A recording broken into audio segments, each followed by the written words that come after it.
Hi everyone, welcome back to chapter 6, part 3. We're going to be starting today on page 288 where we left off after finishing example problem 6.4. We're going to be starting with another statement, one that agrees with the Kelvin-Planck statement, but it states a different type of thing. So before I get started there, I want to remind you all that we're on week 11 on Canvas. So if you go to week 11 and you scroll down, you'll see chapter 6, part 1, part 2, and down here at the bottom, you'll see that there's a proof relating the two statements as well as some information about perpetual motion machines. Both of these we're going to be talking about today. I encourage you to watch these videos, get really excited, gain interest in thermodynamics even more.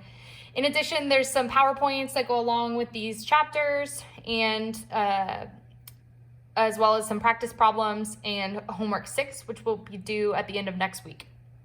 All right, let's get started. So we're going to be picking up where I left off on page 288, as I said, looking at the Clausius statement. So we talked about last time the Kelvin-Planck statement, which states that converting heat to work requires wasting heat. Very simply, if you want to convert heat to work, so steam in a power plant, you have to waste some heat. So that's why we have, Manatee Park in North Fort Myers. But the Clausius statement on page 288, in so many words, says that work is required to transfer heat from colder to hotter. And these statements are in agreement with each other. Watch the video to find out more. We're starting here. Can you all see that? Yes. Okay. So here we're at chapter 6, part 3. I'm trying with this cool calligraphy pen. Hopefully it looks awesome. All right, chapter 6, part 3. And we're beginning here, page 288, with the Clausius statement.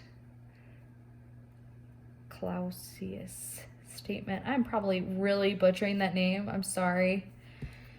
And this statement says work is required to transfer heat from colder to hotter. Work is required to transfer heat from colder to hotter. So if you want to heat your home, such as in figure 624 here, you have to have work. In order to transfer heat from colder to hotter, you have to put in work, specifically using something like a heat pump. Make sure that you feel comfortable with the Kelvin-Planck statement where it's saying converting heat to work requires wasting heat. And the Clausius statement that says transferring heat from colder to hotter requires work. All right, so now we're going to move on through the equivalence of the two statements, which you can read yourself, watch the video. We're going to move on to section 6-5, perpetual motion machines. I'm just going to talk about these briefly. Please also watch the video. Perpetual motion machines are like an engineer's pipe dream. They're not real, but everybody wants them to be. There's been a ton of patent applications filed over the past, hundreds of years.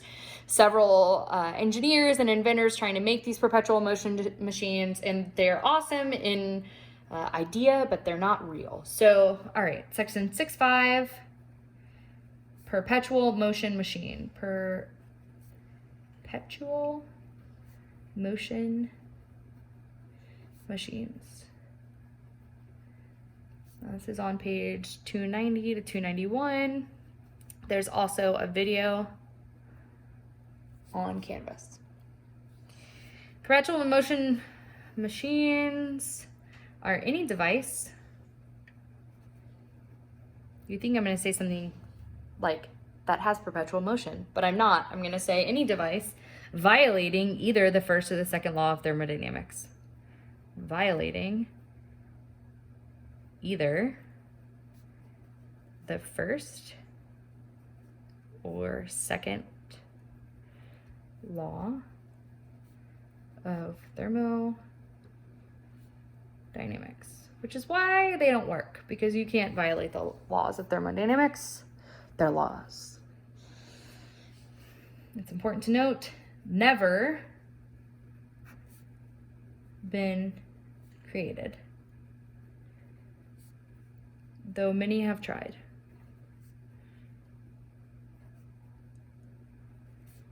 Though many have tried. And in the book, the author talks a lot about how there's people who have invested millions of money into something called an energy augmenter, which multiplies whatever power it took in. And, you know, they try to put in a patent application and gets rejected. If you have an engineer look at any of these perpetual motion machines, you'll find out that they're not real. They're not feasible. You can't build them. You can create a great idea, but actually building them and violating either the first or the second law of thermodynamics means that you don't have a functioning machine. All right, so that's all I'm really going to say about perpetual motion machines. Please watch the video, Google it if you want. There's some interesting history here. And let's move on to section 6.6, which discusses reversible and irreversible processes. This part in the chapter is very esoteric, conceptual, ideas-based, which is why I'm going kind of quickly through it. I hope you'll read on your own, watch some videos, and get back to manipulating equations where we feel more comfortable. Okay, so section 6.6. This is reversible and irreversible processes. Reversible and irreversible processes. And this is on page 292 and 295. So first, we're going to look at reversible processes. Reversible process. And this has a few components to it. The first most important process is these don't occur in nature. So just like perpetual motion machines, these are kind of idealized things. We don't really have many reversible processes. But a lot of times for engineering applications, we assume that a process is reversible.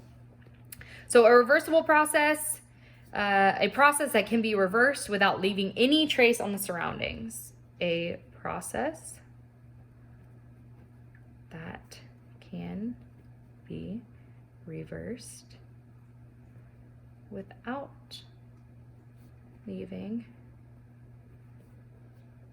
any trace on the surroundings.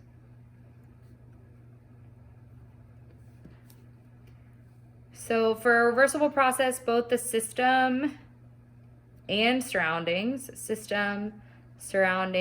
are returned to the initial condition. Are returned completely to initial conditions. An example of this would be a frictionless pendulum. Frictionless pendulum.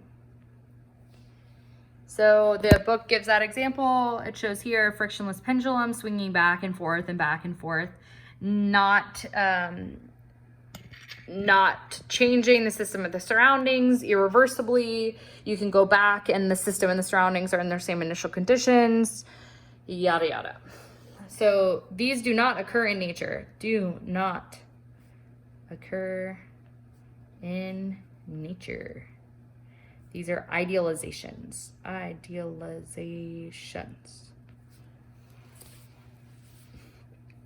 Okay, so obviously if that's a reversible process, irreversible processes are going to be the opposite. So something that cannot be reversed. Irreversible process. So irreversible process, a process that cannot be reversed. Awesome definition. A process that cannot be reversed.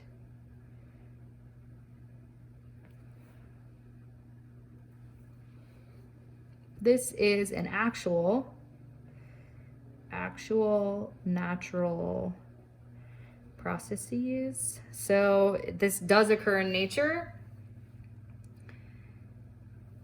We have some terminology with irreversible processes. Whatever factors make a process irreversible, we call those irreversibilities.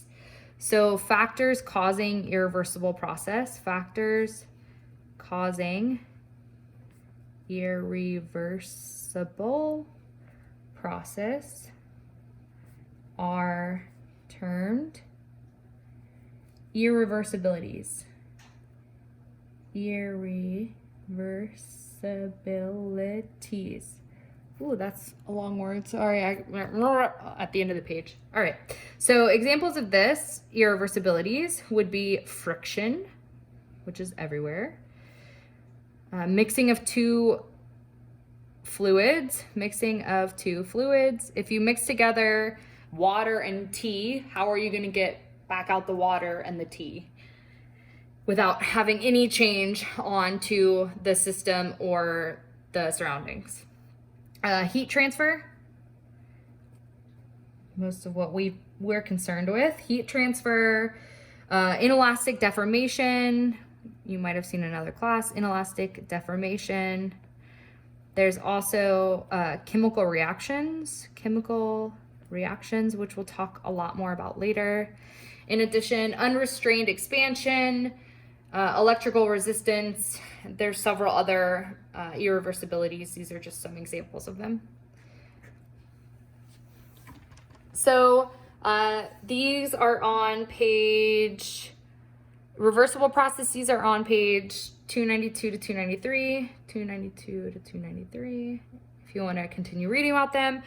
Irreversibilities are on page 293. And there's also a distinction that I would like for you to read about on your own about internally and externally reversible. Internally, externally reversible.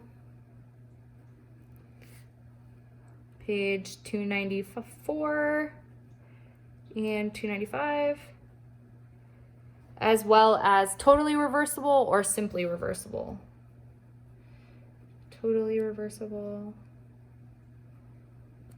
simply reversible. These are on page 295.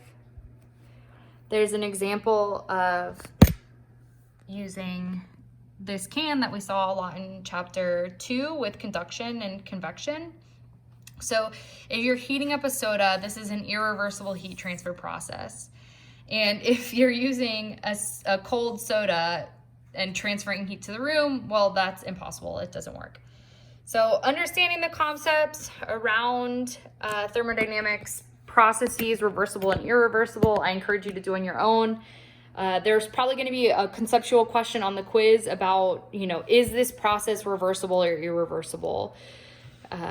With this assumption, could you assume an irreversible process? Something like that. So make sure you're watching the videos, reading the book, and understanding everything up until section 6.6. So read, can you see that? Yeah, read 6.1 to 6.6 in this chapter, up to the Carnot cycle. So we're going to start on the Carnot cycle and 6.7 in the next section, part 4, next week. So make sure that you feel comfortable with everything up until then. I'm going to end the class today by doing an example problem. And let's go ahead and get started. So this example problem is problem 55 in the back of the book. So problem 55 in the back of the book. And this problem states that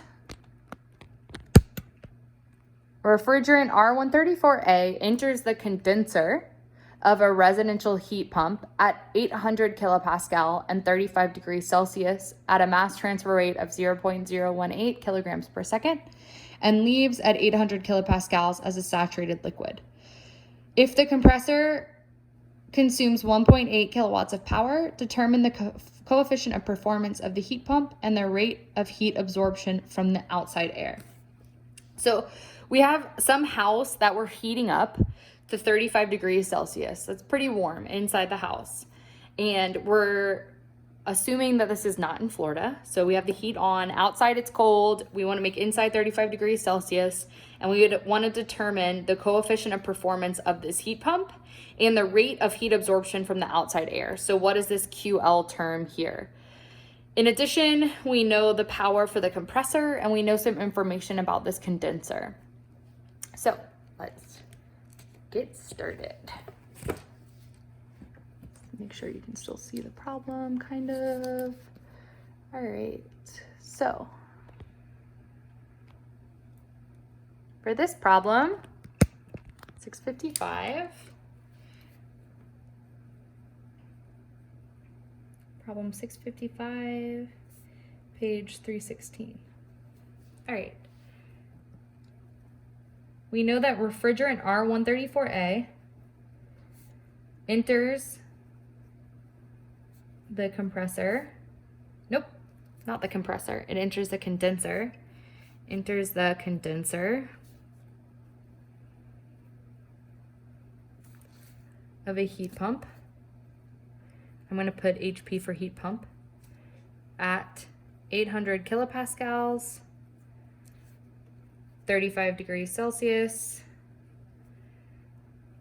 and with a mass transfer rate of 0.018 kilograms per second. R134A leaves the condenser at 800 kilopascals as a saturated liquid. So here I'm writing my quality is 0, which means that I'm in the saturated liquid vapor mixture table, but I'm not actually a mixture, I'm only a liquid. So these means that I want the values where there's a sub F. The compressor, so here I'm talking about the condenser, now I'm talking about the compressor of this heat pump.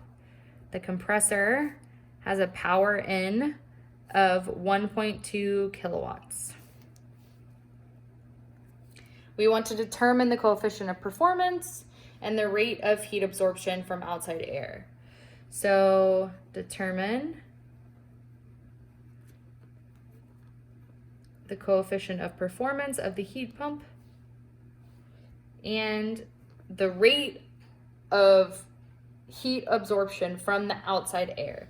So this is where we want QL, which is coming in to the evaporator, the outside air.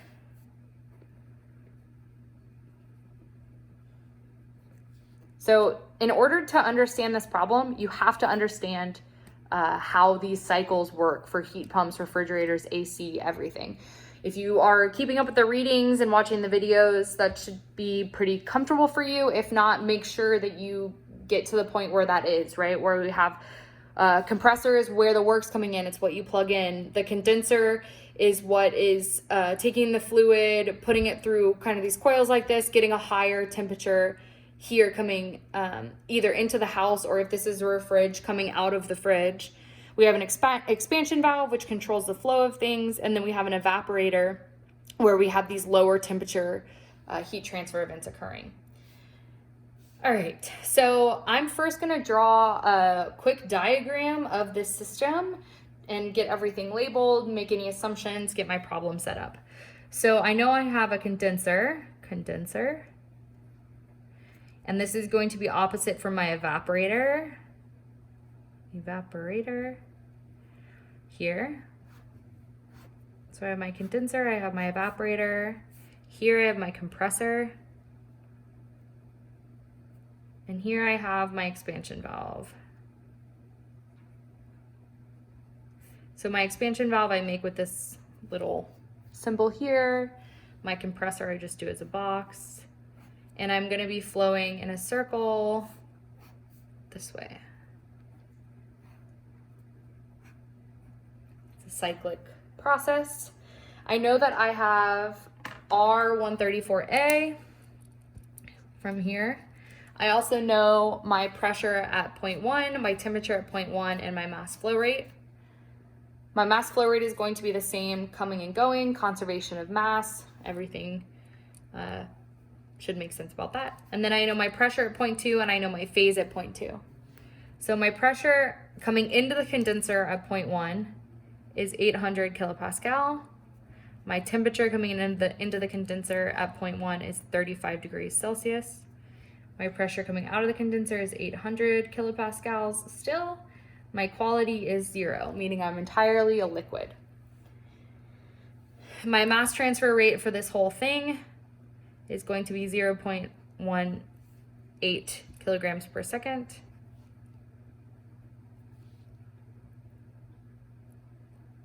And I know that my compressor here has a work-in value of 1.2 kilowatts.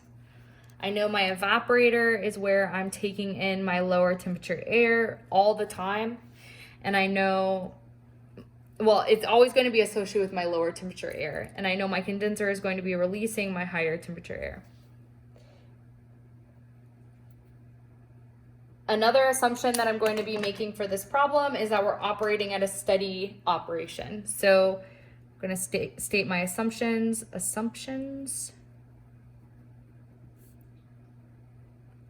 Heat pump, HP, at steady operating condition. Steady operating conditions. So this means that my change in energy over time is equal to my energy in minus my energy out. And this is going to be 0 at steady operating conditions. So I'm going to have my energy in is equal to my energy out. And I'm also going to assume that my kinetic energy and potential energy are roughly negligible for this problem. Sorry, I shouldn't have crossed that out. It equals about 0. So my kinetic energy and my potential energy are negligible. Negligible.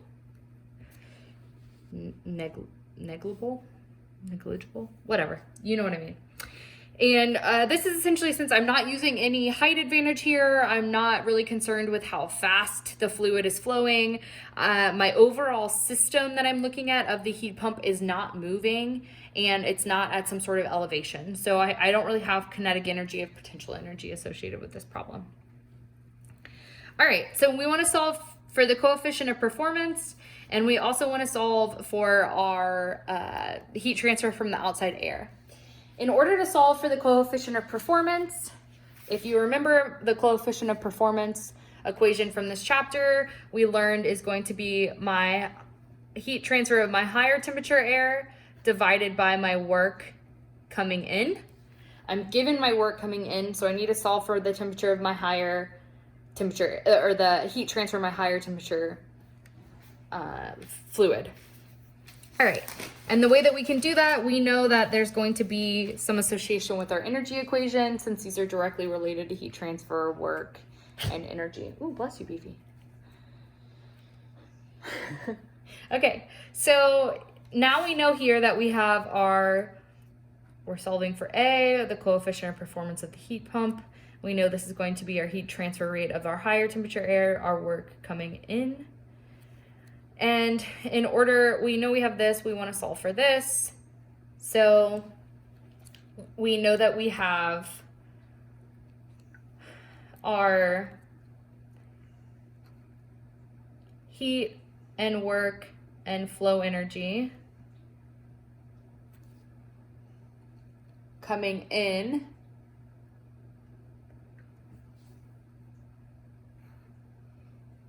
is going to be equal to our heat and work and flow energy coming out. For both of these, we're not dealing with work. Work is going to be coming from the compressor. The work of our condenser is going to be negligible here.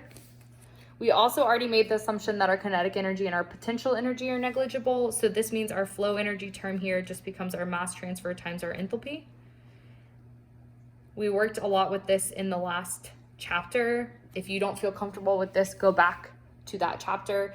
These are the same skills that we're using over and over again, where it's going to be our mass transfer times our kinetic energy plus our potential energy plus our flow energy. And if you remember we worked a lot with this last chapter. Make sure you feel comfortable with it. In addition, our condenser is going to be dealing mostly with our higher temperature heat that's being removed from the condenser and put in this case, put into the house for warming up the house. So we're going to be looking at this heat transfer term here. In terms of the heat that's coming into the condenser this way, we're assuming that this is also negligible because this is the condenser. We're dealing with the heat that's coming out, and comparatively, we're not concerned about this heat transfer that's coming in. So simplifying this equation, we now have our Q of our higher temperature coming out is going to be equal to our mass transfer of our enthalpy in minus our enthalpy out. So just rearranging this mass transfer times enthalpy to this side, factoring out our mass transfer, we now have this as our equation for our higher temperature heat transfer rate. Now, how are we going to get enthalpy? Well, you should be very good now at looking up things in the back of the book. We are also given some hints about where to look this up in the back of the book. The first being we have pressure and temperature for our incoming enthalpy, and we have our pressure and our phase for outcoming enthalpy. So here we have our pressure. So this is still problem 655 continued. We have our pressure 1, temperature 1. Our pressure 1 is 800 kilopascals, and our temperature 1 is 35 degrees Celsius. Our pressure 2 is 800 kilopascals, and we know our quality is 0, so we're only looking at our sub F conditions. We also know that this puts us in table A5 because we're told that we're a saturated liquid. All right, so, I'm sorry, it's not A5, that's for water. It's table A13 for R134A, because if you remember, we are R134A here. All right, so going to the back of the book with these conditions, table A12 and A13 for superheated refrigerant. So for our first condition, we're at 800 kilopascals and 35 degrees Celsius. So at 800 kilopascal and our saturation temperature is 31. We're just barely above that saturation temperature. So we're gonna need to go to our superheated refrigerant tables. So 800 kilopascals is 0.8 megapascals. Our saturation temperature is going to be 35, which is at between the first line, which would be 31 degrees, which is our saturation temperature, 31.31, and then our next line, which is 40.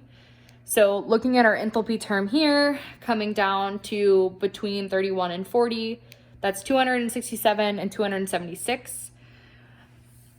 You can interpolate this yourself. I'm not going to. I'm going to say it's about 271. I just did a quick math, and I also have the solutions manual. So it's about 271 kilojoules per kilopascal for this first enthalpy. So our enthalpy 1, our enthalpy that is coming in is going to be 271 kilojoules per kilogram, roughly. And then we're gonna look up our enthalpy at point 2. So here we have 800 kilopascals, and we know that we're in our saturated liquid vapor table, so we know we're in table A12, 800 kilopascals.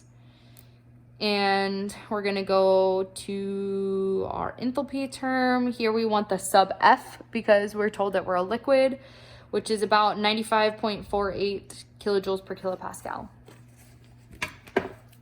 So our H2, our H coming out, our enthalpy coming out is 95.48 kilojoules per kilogram. All right, so going back to our equation that we found from our energy systems, we have our high temperature heat transfer is equal to our mass transfer rate times our enthalpy change. we have our mass transfer rate. Now we have both enthalpies we can solve for this problem. Our mass transfer rate was given in the problem statement as 0.018 kilograms per second. So 0.018 kilograms per second times 271 minus 95.48 kilojoules per kilogram. And this gives us roughly 31.5 kilowatts. I did that quick math on my phone, so, you know, anywhere. Oh, that's not right. Sorry. This is 3.15 kilowatts. As you can tell, math on your iPhone is not the best. So this is our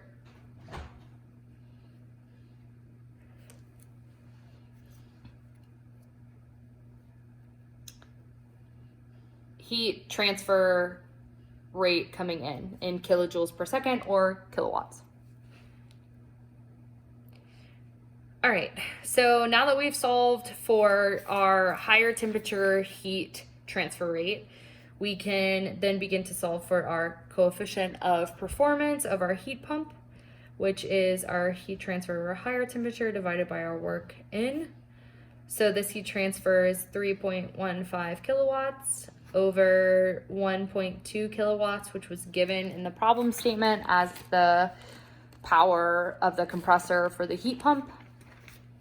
And we know that this is going to be roughly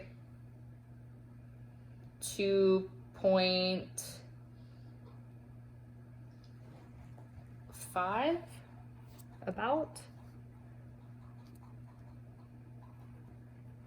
2.5-ish for our coefficient of performance. 2.5, 2.6, somewhere around there.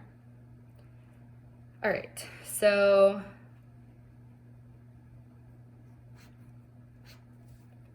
I can't use the calculator on my phone while I'm filming, so hopefully that's close. Okay, now we solve for part A.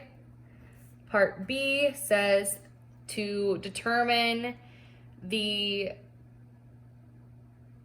rate of heat absorbed from the outside air. So this is going to be our lower temperature heat transfer, rate of heat absorbed from outside air.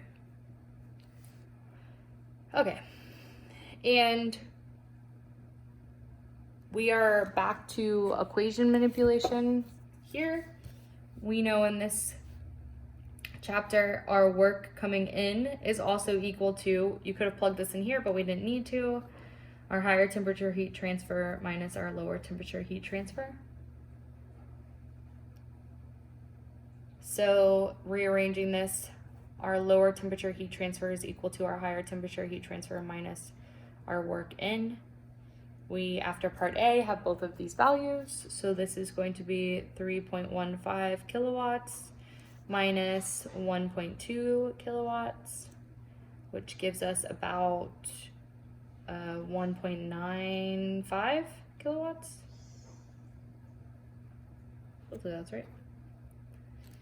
For our rate of heat absorbed from the outside air. All right, so that's the end of this problem. For this problem, a few things. The main takeaways.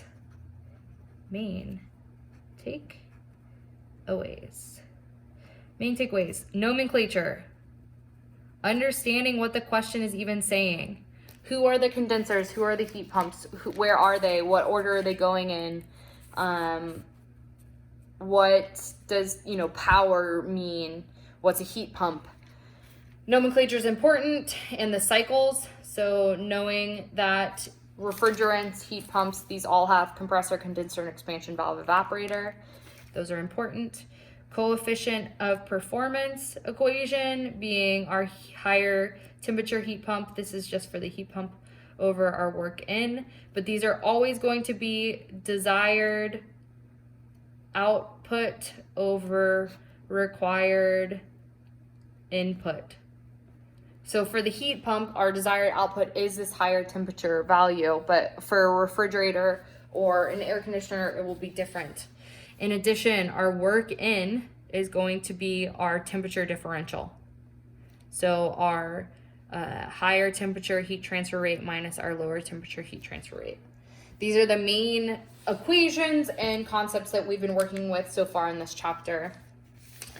I encourage you to watch the videos, read through the PowerPoint, read the chapter, and email me with any questions. Watch the videos over and over again. I know that you all look forward to these really thrilling thermo videos. And at least, you know, you get to see my dog in every video. So hopefully you all have a great day and are staying healthy and safe. I will see you all next week. Have a great weekend. Bye.